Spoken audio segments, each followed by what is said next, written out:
maganda na yung ADV ko sa'yo kaysa sa GS mo.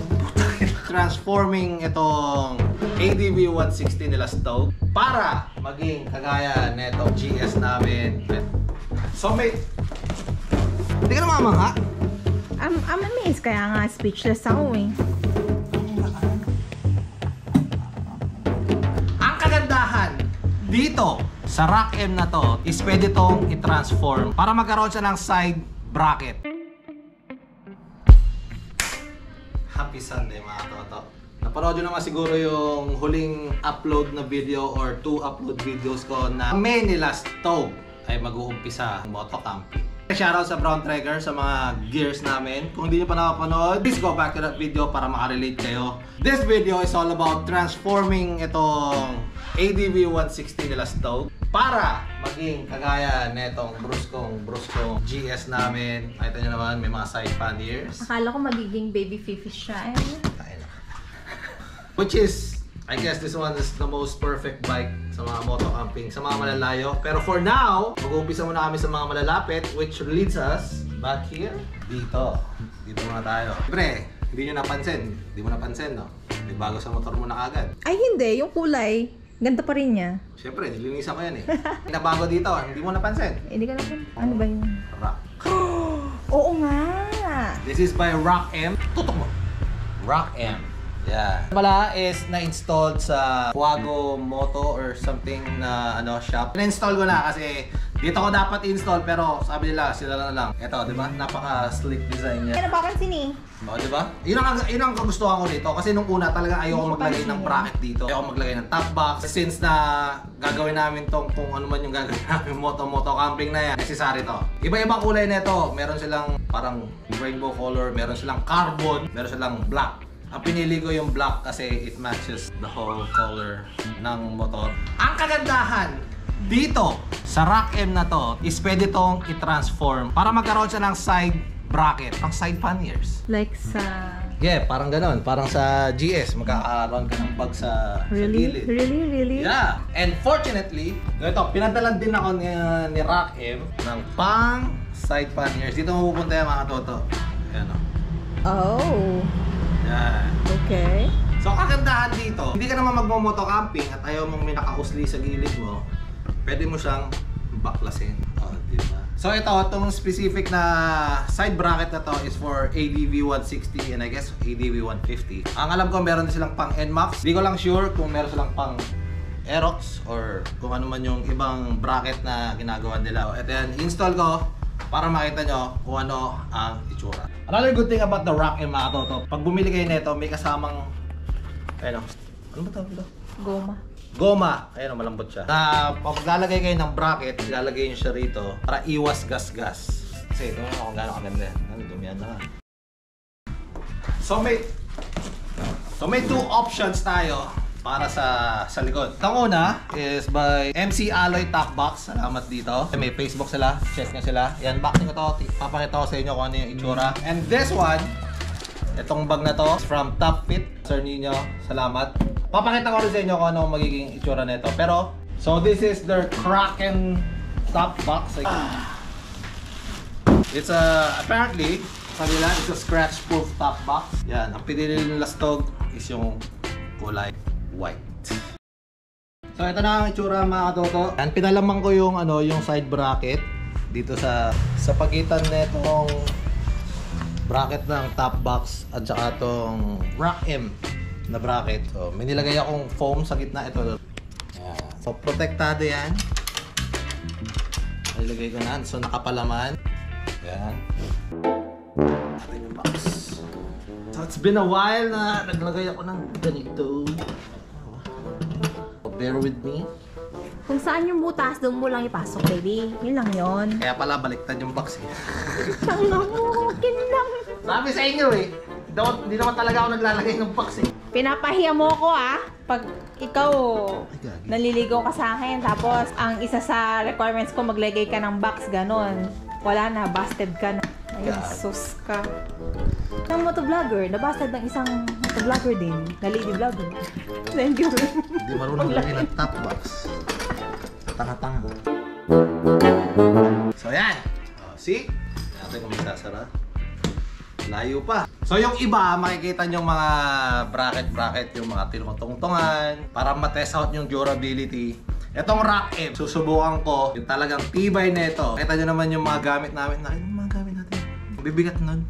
So sa akin lahat ang mabibigat? Hindi na naman to. Ito naman motor mo. Ayun, gagamitin mo. Yung akin, napakalindo. Ingay yan eh. Sige lang pa. Anong gusto mo? Yun. Gawa ko pa ng mga adjustments kasi parang...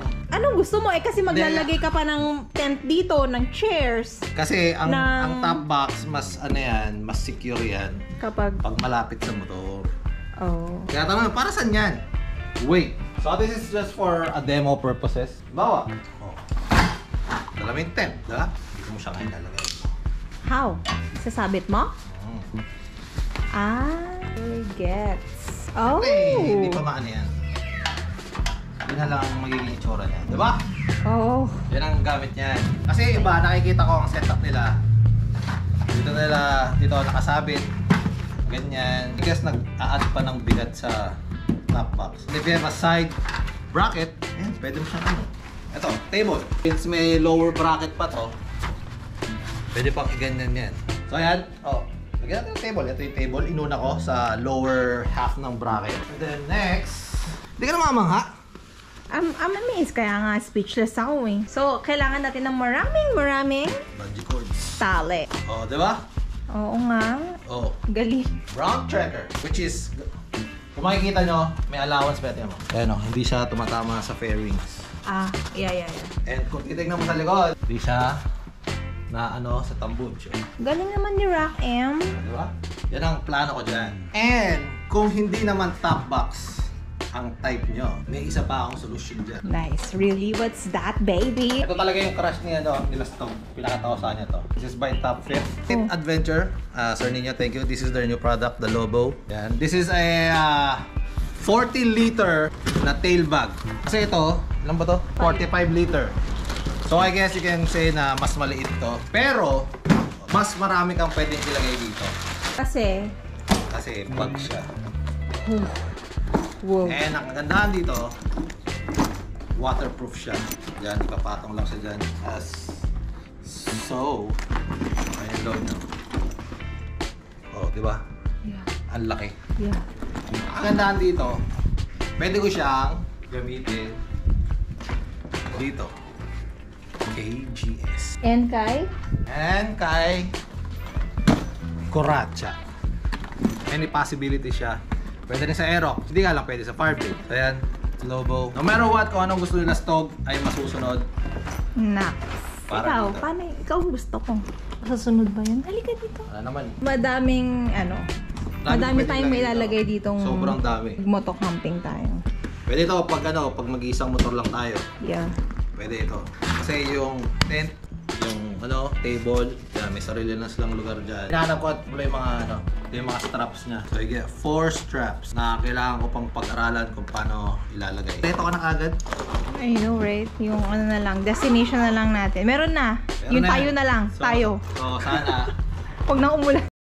One last thing mga katotoy, dadagdag ko lang to with the top box and all. Ito yung talagang hinihintay nila sa Stove. Talaga yung hindi niya hinigilan eh. Ako dapat mag-unbox yun. Bupal ka naman eh. Pero sabi ko, ako na lang. Kasi yung pangalan na ito, J-Mac eh. Ito yung isa sa pinaka, well, hindi naman pinaka. Kung maselak ang camper, kagaya ni Lasto or kagaya ko na kailangan may power ka lagi. Oo, kagaya mo kasi... So may mga naman kami, may mga power banks naman kami. Pero iba talaga yung kahit overnight nakasaksak. And at the same time, pwede mo rin siyang gamitin dito sa bahay. In case of power outage. So this was sent by Bluetti, Southeast Asia. And sinabi ko, mag-uumpisa kami ng moto camping. Baka naman. Eksakto! Meron pala silang bagong product. Ah, so... Bago to. Ay, we? Bago to. Nag-search ako dito ng mga wala pang gumagamit nito. Tayo pa lang. Or ako pa lang. Ito yung nila, bago. Kasi bagong product nila. Sabi, ito na lang subukan mo. Kasi perfect For moto camping. Maliit lang siya. Ang kakain. Ay, ito siya. Wow! Ito Ito yung Bluetti AC2A. Sa kaka-research ko about this product, it only weighs 3.5 kilo or 7 pounds. It's a 300 watts capability. Pwede siya maging 600 watts. Galing ko, nagsisearch ako, no? Ito, pinagpupayata ko rin to eh. Walang nagtatanong. Kapag yung pwede kang mag-init ng tubig or whatever, siyempre kailangan ng mas malakas na wattage nun. Ito, pwede niyang it can go up to 600 watts. Pero for now, Pwedeng magluto ng bulalo sa rice cooker dyan. Pwede. Ito, it is controlled, may Bluetooth to. It is controlled through the phone. Gamit lang nila stove. Bluetti app. Sa app, pwede mong i-control yung power na lalabas. Kung paano charging ang gusto mo, merong 3 types yan. Merong super fast charge. It will charge like 2 hours para ma-charge itong buo na to. Meron yung normal. So, ayan. Turn on na lang. So, meron siyang DC and AC. So, ito yung mga DC niya. Yung mga USB and then merong types. Tapos, yung yung AC niya, which is the outlet. Ayan. So, pag nag-camping tayo, pwede ka na magbaon na may plug. Here is the solar. Pag i-charge mo ng solar. It is sold separately. Kung sa tingin mo magtatagal kayo na 1 month na camping, kailangan mo ng solar para ma-charge to. Pag ikaw pinalayas kita, sige, pwede mong dalhin yan. Dito yung charging port. Yung outlet. Kasi ito, pang ground to. Yan, may lalagay dyan para for grounding. Para hindi masira in case na may mangyari sa power source na pinag-charge mo. It will deflect to this. Correct me if I'm wrong. Oo nga. Sa sobrang compact na ito, test out natin siya dito sa top box. Tingnan natin kung ilang or gaano kalaking space ang makakain mo. Yun lang. Sakto, may spaces pa. Oh, diba? Oh, yan lang. Meron ka pang space dito for, boxer. So I guess mas kasya rin siya sa mga maliliit na top box. Spray mo, kung ilang ang ma-charge mo dito, hindi ka mauubusan. Kailangan, Oh, it's charging. pag na-charge ka, may initan ka. May init ka. Kailangan mo ng electric pan na madumi. So, saksak natin siya dito sa... Kung makikita niyo yung wattage na gumagamit, ayan o. So, yung phone mo gumagamit na 11? Oo. Yan yung ginagamit na wattage ng cellphone mo. Then, dagdag natin yung electric pan. Ilang watts na? 49. May 300 watts capacity yan. So, pwede mo maglagay ng isang clip. So, ito ang magiging best friend namin nila sa moto camping. Again, Bluetti, Southeast Asia.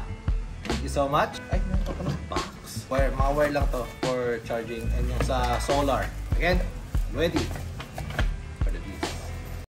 Thank you sa Rock M for the bracket and the side bracket. MC Moto sa aking Kraken top box and sa Top Fit Adventure para sa aming Lobo tail bag. Lobo? Is that a balloon? Mga Toto, I'll make all the adjustment. Ang luwag pa pala lahat. I'll see you guys on the next one. Mas maganda na yung ADB ko sa'yo kaysa sa GS mo. Oh, mas maganda na, mas maraming mailalagay dito. Ano?